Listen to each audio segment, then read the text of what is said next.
भदसेनी गांव में आयोजित हुआ सूर्य मंदिर प्राण प्रतिष्ठा महायज्ञ। हिसुआ प्रखंड के भदसेनी गांव में प्रसिद्ध सूर्य मंदिर प्राण प्रतिष्ठा महायज्ञ का भव्य आयोजन किया जा रहा है।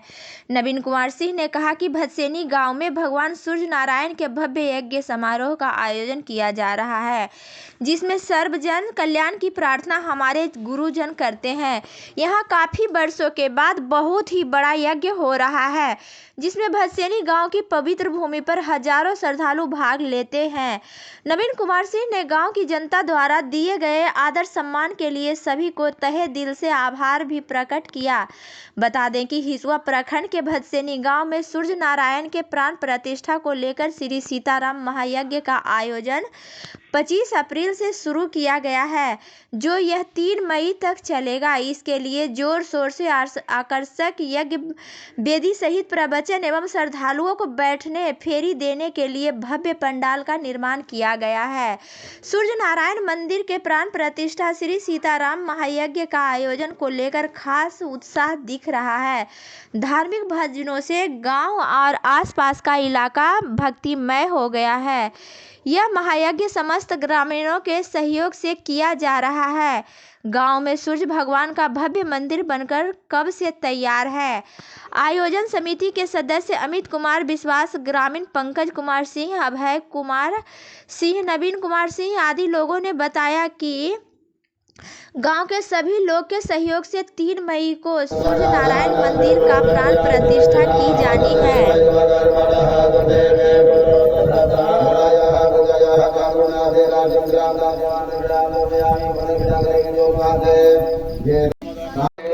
बताइए इस मंदिर का कुछ विशेषता। इस मंदिर की विशेषता तो सबसे प्रथम विशेषता में यही है कि जिस दिन से इस मंदिर का नींव रखा गया, उस दिन से आज तो मान लिया प्राण प्रतिष्ठा महायज्ञ के दौरान किया जाएगा, लेकिन जिस दिन से इस मंदिर का नींव रखा गया है, उसी दिन से जितने भी लोग यहाँ अपनी मनोकामना लेकर के माथा टेके हैं, हर किन्हीं का मनोकामना ईश्वर ने पूर्ण किया है, सूर्य भगवान ने पूर्ण किया है। मंदिर का शिलान्यास कब हुआ था और अभी तक क्या लागत इस मंदिर में? मंदिर का शिलान्यास तकरीबन आज से 5 साल पूर्व हुआ था और अभी तक तकरीबन 70 लाख रुपया इसमें लग चुका है और आगे और भी लगने की लगेगा ही। इस जग का आयोजन कब हुआ और कितना दिन तक चलेगा? इस जग का आयोजन 25 तारीख को हुई है और जो कि 9 दिवसीय है। 3 तारीख को मतलब कि खत्म है और 4 तारीख को भंडारा है। क्या नाम हुआ आपका? जी, मेरा नाम अमित कुमार विश्वास हुआ। ये भदसेनी गांव में श्री सूर्य नारायण सीताराम प्राण प्रतिष्ठा महायज्ञ का आयोजन हुआ है। इस महायज्ञ के बारे में कुछ बताएं। यज्ञ हमारी सनातन संस्कृति की वैदिक परंपरा है। गीता में इसका उल्लेख किया गया है कि सह यज्ञ प्रजा सृष्टा पुरोवाच प्रजापति, यानी सृष्टि का प्रारंभ जब होता है तो पुरोवाच प्रजापति ब्रह्मा ने समस्त संतानों को जो उनके सृष्टि में थे सबको कहा कि परस्परम भावयन्तः, एक दूसरे का सहयोग करते हुए तुम सृष्टि का संचालन करो। प्रकृति का सहयोग मानव करे, मानव का सहयोग देवता करे, इस प्रकार से। तो उसी के लिए मानवों को देवताओं के प्रति किस प्रकार से सहयोग का भाव रखना है, उसके लिए यज्ञ की परंपरा का विधान बताया गया है। यज्ञ से देवताओं को शक्ति प्राप्त होती है, प्रकृति को शक्ति प्राप्त होती है, प्रकृति प्रसन्न होती है और प्रकृति प्रसन्न होकर के मनुष्यों के लिए जो आवश्यकता है, रोशनी, ऊर्जा, अन्न, जल, मेघ इत्यादि की व्यवस्था करती है। तो यह परंपरा सनातन संस्कृति में वैदिक परंपरा से लिया गया है। और यज्ञ का तात्पर्य होता है, यज्ञ धातु से यज्ञ की शब्द की व्युत्पत्ति हुई है, यानी कि हमारी पूजा, सम्मान और सेवा से हम सबको प्रसन्न करें, यही यज्ञ का तात्पर्य है। इस जग का आयोजन जो किया जाता है तो बहुत सारे लोग इस जग के आयोजन के बारे में सवाल उठाते हैं कि इतना खर्च हुआ, इतना खर्च, इससे अच्छा है कि कॉलेज बन जाए, स्कूल बन जाए। इस पर क्या कुछ कहेंगे? देखिए, जब जिन्हें ज्ञान नहीं है वही इस प्रकार की बात करते हैं। किसान अगर कोई खेत में बीज जब डालता है तो बीज डालने के बाद कोई कहने लगे कि तुमने तो बीज बर्बाद कर दिया, तुमने तो बीज नष्ट कर दिया। ये जो है तुमने जो बीज डाला है पृथ्वी में, यही बीज तुम्हारे पास होता तो तुम खाते, तुम्हारे बच्चे खाते, 10-5 दिन का चलता व्यवस्था, लेकिन तुमने बीज बर्बाद कर दिया।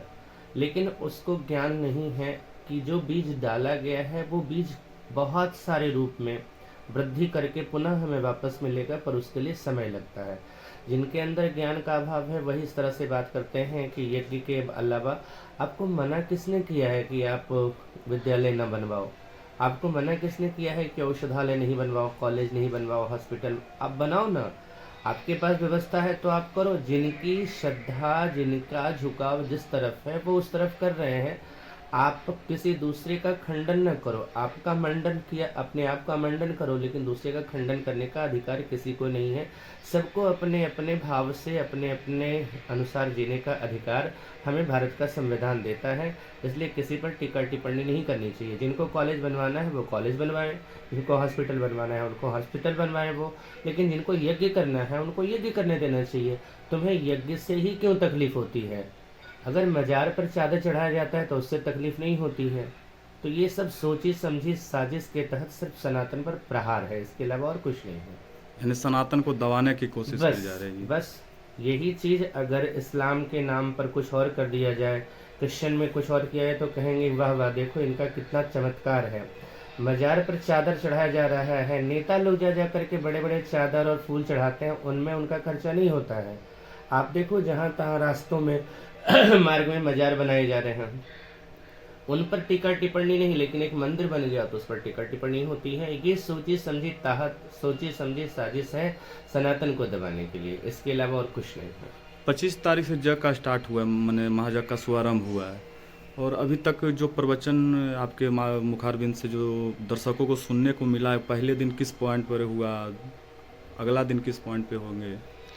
जो कथा का क्रम है वो सबसे पहले दिन कथा के महात्मा कहने की परंपरा है। हम कथा क्यों सुने, कथा से क्या होता है, कैसे सुनना चाहिए, क्या लाभ प्राप्त होगा, जहाँ पर व्याख्या होती है उसको हम महात्मा कहते हैं।